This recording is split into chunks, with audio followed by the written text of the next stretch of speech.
आदिवासियत बचाओ यात्रा 2023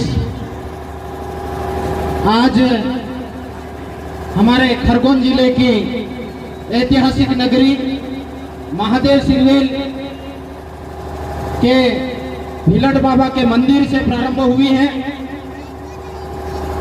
शंकर भगवान भी बोलते हैं, महादेव भी बोलते हैं और सबसे बड़े देव भी बोलते हैं।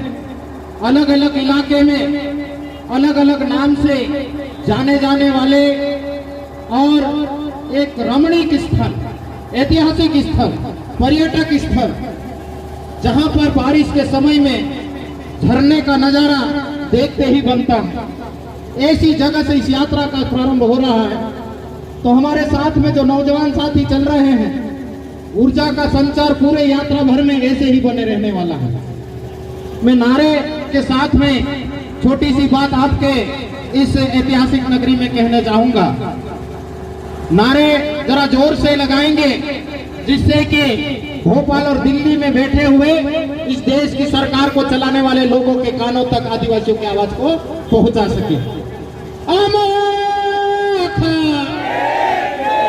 अमोख अमोख आदिवासी एकता जिंदाबाद, आदिवासी एकता जिंदाबाद, आदिवासी एकता जिंदाबाद, बिरसा मुंडा जिंदाबाद, बिरसा मुंडा जिंदाबाद, खजन नायक जिंदाबाद, टंटा भील जिंदाबाद, टंटा भील जिंदाबाद, भिलट देव जिंदाबाद, भिलट देव जिंदाबाद। शुक्रिया साथियों। आज आदिवासियत बचाओ यात्रा आयोजित करने की आवश्यकता क्यों पड़ी है? आदिवासी समाज दुनिया के अलग अलग कालखंड भूखंड में दुनिया की उत्पत्ति के समय से निवासरत है। भारत देश का मूल बीज, मूल मालिक आदिवासी समाज सदियों से, जब से दुनिया की उत्पत्ति हुई है तब से इस देश में निवासरत है। और इस देश के संविधान में आदिवासियों को लेकर अलग अलग प्रकार के प्रोविजंस किए गए हैं। इस देश के संविधान में जो बातें नहीं लिखी गई हैं वह बातें भी आदिवासी समाज को प्राप्त है। इतने सारे अधिकार, प्राकृतिक और संवैधानिक अधिकार प्राप्त होने के बावजूद भी आदिवासियों की जो दुर्दशा है वो हम सबके सामने है।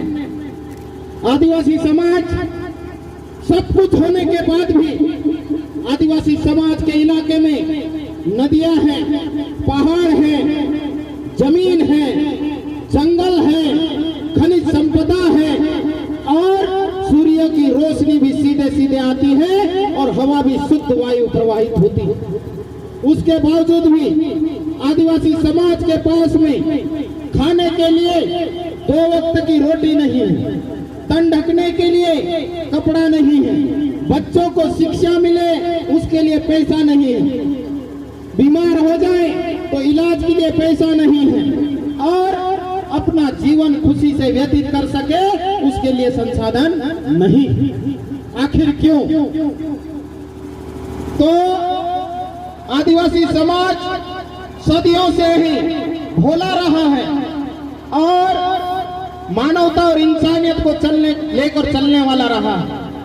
उनकी शरण में तमाम प्रकार के लोग आए, अंग्रेजों से लेकर मुगलों, आर्यों, तमाम प्रकार के आक्रमणकारी आए और आज भी हमारे इलाके में अलग अलग प्रकार के लोग आते हैं। आदिवासी समाज दिल खोलकर स्वागत करता है, अभिवादन करता है और उनको बसने के लिए जमीन देता है। घर बनाने की आवश्यकता हो तो लकड़ी देता है और जाकर सहयोग भी करता है। उसके बावजूद भी आदिवासी समाज दर दर की ठोकरें खा रहा है। तो आदिवासी समाज आखिर इन हालातों में कैसे पहुंच गया है? आदिवासी समाज ये कुचक्रों को समझ नहीं पाया, पढ़ा लिखा नहीं होने की वजह से हमारे इतिहास को जान नहीं पाया, संवैधानिक अधिकारों को जान नहीं पाया और इस षड्यंत्र के तहत इस देश के आदिवासियों को 742 समुदायों में बांट दिया गया है। इस इलाके की बात करें हम तो भील, भिलाला, गोंड, कोरकू आदि के नाम से आपस में लड़वाए जाते रहा है। तो यह आदिवासियत बचाओ यात्रा के माध्यम से हम ये संदेश देने के लिए आए हैं कि महादेव सिरवेल के जो आदिवासी समाज के लोग हैं, जो जंगल के संघर्ष में, जो जमीन के संघर्ष में, चाहे पट्टे की बात हो, चाहे मकान की बात हो, चाहे और प्रकार के अधिकारों की बात हो, आप जो संघर्ष कर रहे हैं उसमें आप अकेले नहीं हैं। इस संघर्ष में पूरे देश के आदिवासी समाज आपके साथ में है। जिस दिन आप याद करोगे, जिस दिन आपके खिलाफ आपत्ति आएगी, जिस दिन आप दिक्कत में होंगे, याद करेंगे तो आपके आसाम से भी आवाज आएगी, आपके केरल से भी आवाज आएगी, आपके दादरा नगर से भी आवाज आएगी और आपके छत्तीसगढ़ से भी आवाज आएगी। इसलिए आप संघर्ष कीजिए, डरे मत, सच के साथ में खड़े रहिए, मुंह देख के तिलक मत लगाइए। चाहे हिंदू हो, चाहे मुस्लिम हो, चाहे सिख हो, चाहे ईसाई हो, चाहे बौद्ध हो, आदिवासी समाज कभी भेदभाव नहीं करता है। मैं ईमानदारी से बात करता हूँ कि आदिवासी समाज के घर में जब कोई मेहमान आ जाता है तो क्या उसकी जात पूछते हैं हम लोग? नहीं। क्या हम धर्म पूछते हैं उसका? नहीं। हम उसको दरवाजा खोल के स्वागत करते हैं, हमारी टूटी फूटी खटिया और गोदड़ी होती है उसको बिछाते हैं, उसको पानी देते हैं, उसको चाय देते हैं, खाने का समय होता है तो खाना देते हैं। हमारे समाज में भेद बिल्कुल भी नहीं है। लेकिन जब से इस दुनिया में धर्म का प्रवेश हुआ है तब से इस हमारे आदिवासी समाज को भी धर्म के नाम पे लड़वाना चालू कर दिया है, धर्म के नाम पे बांटना चालू कर दिया है, पंथ के नाम से बांटना चालू कर दिया है। और तो और जब से हमारे क्षेत्र में राजनीतिक पार्टियां घुसी है तब से भी हमारे समाज को बांटना चालू कर दिया है। हमारा भाई भाई का दुश्मन हो गया है, बहन का दुश्मन हो गया है, बाप का दुश्मन हो गया है। तो इस भेद को मिटाने के लिए हम आदिवासियत बचाओ यात्रा को लेकर निकले हैं। आदिवासियत मतलब क्या होता है? आदिवासियत मतलब सब लोगों को सुनने की जरूरत है, समझने की जरूरत है। आदिवासियत मतलब यह होता है कि आदिवासी समाज अपने जीवन मूल्यों में, अपने दर्शन में, अपने अध्यात्म में कौन सी बातों को शामिल करता है। आदिवासी समाज जब पारंपरिक रूप से पूजा करता है वो बात अलग है कि अब अलग अलग प्रकार की बातें हमारे समाज में भी आ चुकी है। किसी धर्म के नाम पे, किसी पंथ के नाम पे, किसी व्यक्ति के नाम पे भेद चालू हुआ है। लेकिन आज से यदि पुराने समय की बात करेंगे, यहाँ पुराने लोग खड़े होंगे या सुन रहे होंगे, वो बराबर समझते होंगे कि जब हम पूजा करते हैं तो हाथ में हम अनाज लेते हैं। अलग अलग इलाके के अलग अलग अनाज होते हैं, चाहे ज्वार का दाना हो, चाहे चावल हो, राव हो, भादी हो, बट्टी हो, लेकिन हम अनाज का दाना लेते हैं, हाथ में पानी लेते हैं और धरती माता की पूजा करते हैं और कहते हैं तीन दहाड़े कोहणे माजली चांद ने सूर्यमल धरती माता आमु डूले अंदला ने काना बहरा आमु गांडा गेला मंचा छे हमरे से यदि काई गलती हो जाए तो माफ कर देजो। आमु काजे काई ज्यादा जानकारी नहीं है। ओली लंबी चौड़ी कहानी कहतला कि कहने मतलब काई छे कि आदिवासी समाज इनी धरती का जे पूजे, आदिवासी समाज जल का जे पूजे, पानी का जे जिना का जे जीवन चालने करता जरूरी छे। आदिवासी समाज अनाजन पूजा करे, आदिवासी समाज झाड़न पूजा करे, आदिवासी समाज चींटी से लेकर बड़े पशु तक की पूजा करता है। आदिवासी समाज हवा की पूजा करता है, आदिवासी समाज आसमान की पूजा करता है, आदिवासी समाज सूरज की पूजा करता है, आदिवासी समाज चांद की पूजा करता है। अर्थात ये प्रकृति सुरक्षित रहना चाहिए और ये प्रकृति सुरक्षित रहेगी तो न सिर्फ आदिवासी समाज सुरक्षित रहेगा बल्कि जो धर्म के नाम पे लोग लड़ते हैं, पंथ के नाम पे लोग लड़ते हैं, पार्टी के नाम पे लोग लड़ते हैं, जाति के नाम पे लोग लड़ते हैं, वो सब के सब सुरक्षित रहने वाले हैं। ये आदिवासियत है। तो इसको बचाने की बात आदिवासी समाज कर रहा है। आदिवासी जैसे बोलते भारत देश विविधता में एकता का देश है, अलग अलग प्रकार के रंग से भारत देश की माटी सजती है, अर्थात आदिवासी समाज में अलग अलग बोली है, अलग अलग भाषाएं हैं, अलग अलग पहनावे हैं। ये जो कलर देख रहे हैं आप, ये कलर देखते हैं तो कलर देखते तो खुशी मिलती है आपको नाना प्रकार की। ऐसे ही भारत देश में अलग अलग प्रकार के समुदाय हैं, उनकी अलग अलग परंपराएं हैं। उस परंपरा को बचाएंगे तो अनेकता में एकता और भारत की विविधता बची रहेगी। नहीं तो ये देश के लोग कॉमन सिविल कोड लाने की बात कर रहे हैं, अर्थात एक देश एक कानून, सारे लोगों को एक जैसे कपड़े पहनाओ, सारे लोगों को एक जैसी भाषा बोलने लगाओ, तो ये विविधता खत्म हो जाएगी। आप फूल के बगिया में जाते हो तो अलग अलग प्रकार के फूल अच्छे लगते हैं कि एक ही प्रकार का फूल अच्छा लगता है? यदि आपको अलग अलग प्रकार के फूल अच्छे लगते हैं तो ये विविधता बचाए रखने की जरूरत है जो आदिवासी समाज में है। इसलिए ये आदिवासी बचाओ यात्रा का आयोजन किया जा रहा है।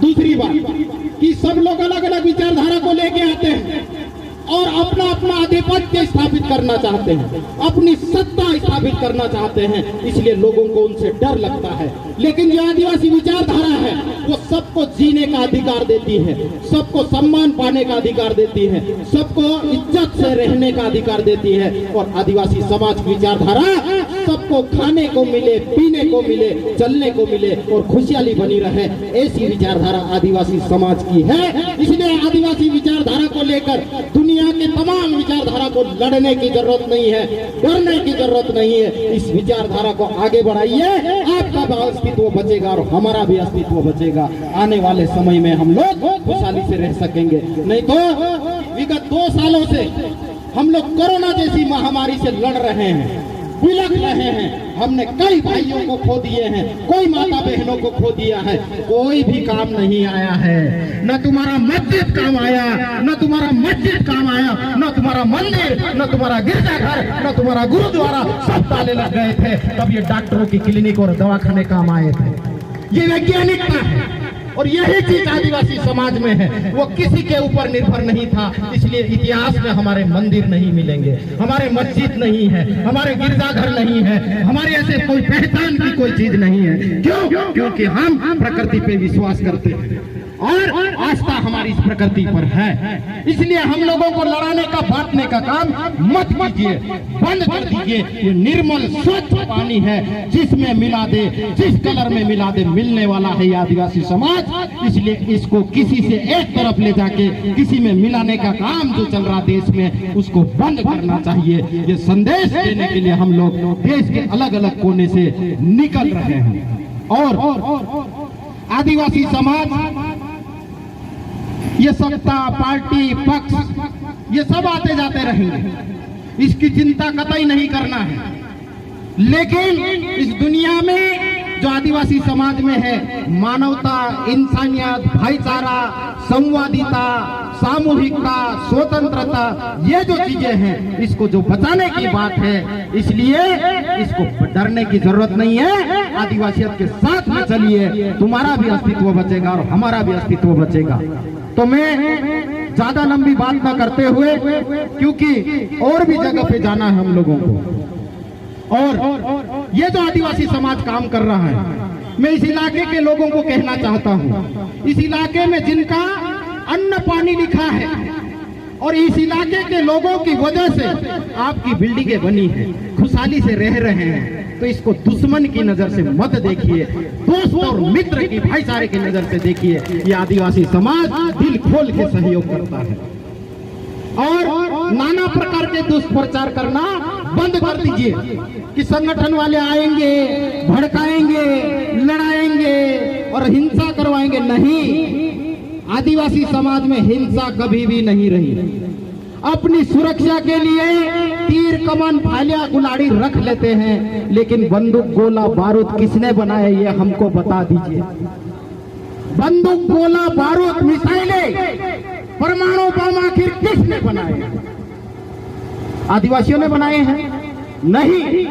अर्थात आदिवासी समाज हिंसा में विश्वास नहीं करता है। तो आदिवासी समाज के पास में यदि कोई सुरक्षा के लिए कुछ छोटे मोटे हथियार हैं तो उससे डरने की जरूरत नहीं है, वो आत्मसम्मान और सुरक्षा के लिए रखता है। तो इसको प्यार मोहब्बत से जीतिए। आप एक प्यार मोहब्बत से बात करेंगे तो वो 10 बात करेगा। यदि प्यार मोहब्बत से बिठा के पानी पिला दोगे, चाय पिला दोगे, खाना पिला दोगे, खिला दोगे, तो जिंदगी भर के लिए आपका गुलाम हो जाता है। इतनी बड़ी आदिवासियत, इतना बड़ा दिल हम आदिवासियों में है। तो मैं कहना चाहता हूँ कि हम किसी से लड़ने के लिए नहीं निकले हैं। इसलिए इलाके के लोग जो हमारी आवाज को सुन रहे हैं वो स्पष्टता रख ले कि डरने की जरूरत नहीं है, लेकिन सच का साथ दीजिए, सही नेतृत्व को आगे बढ़ाइए और हम भी आगे बढ़े, तुम भी आगे बढ़े।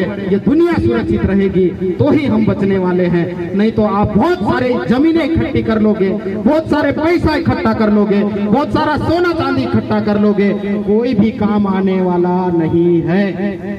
आखिर आप जो आदिवासी समाज जो आदिवासियत के तहत बचाने की बात कर रहा है, अनाज को, पानी को, जमीन को, वायु को, सूरज को, चांद को, पर्यावरण को जो बचाने की बात कर रहा है, वही आपके भी काम आने वाला है। इसलिए इस आंदोलन में आप सपोर्ट कीजिए और 13, 14, 15 जनवरी को जो आदिवासी एकता परिषद एक विचारधारा है और उसके साथ में देश में काम करने वाले तमाम संगठन मिलकर जो आदिवासी सांस्कृतिक एकता महासम्मेलन करने जा रहा है, उसमें जरूर आइए आप लोग। और हम तो कहते हैं कि वो वंश आदिवासियों का है, इसलिए हम आदिवासियों को स्थान देते हैं। क्यों? क्योंकि हमारे समाज को कभी मंच ही नहीं मिला।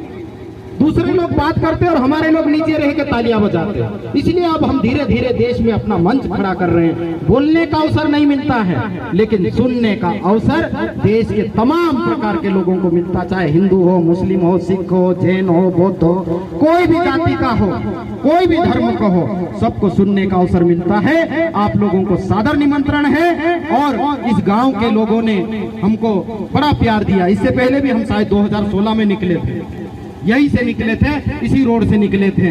बड़ा प्यार मोहब्बत मिली थी हमको, आज भी बहुत प्यार मोहब्बत मिली हमको और हमारी बातों को ध्यान से सुन रहे हैं। मैं आपको तहे दिल से शुक्रिया अदा करता हूं। आप जो नौजवान साथी खड़े इस इलाके के, आप लोग ऐसा ही काम करते रहिए। जब आपको लगे कि हमको किसी की मदद की जरूरत है, किसी की सहयोग की जरूरत है, हमारे कार्यकर्ताओं को याद कीजिए। रात को हो, दिन को हो, हमेशा आप लोगों का साथ देने के लिए खड़ा रहेंगे।